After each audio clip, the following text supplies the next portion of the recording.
Te lo aspettavi che arrivasse così lontano questa collaborazione con Rovazzi, che all'inizio era un gioco, perché alla fine è nata come un gioco, no? È nata come un gioco e c'era anche qualcuno che mi sconsigliava. Diceva come, che c'entri tu con Rovazzi?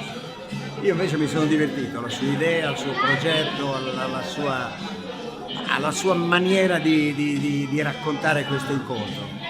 Quindi sono felice di averlo fatto. Spero che il film sia simpatico, sia bello. Grazie Gianni. Ma sul set, visto tutto quello che è successo, hai sentito la pressione di comunque dover tenere un certo livello? Se tu vieni da un ambito musicale che ha avuto successo, senti ancora la pressione anche del botteghino, del box office, di un successo?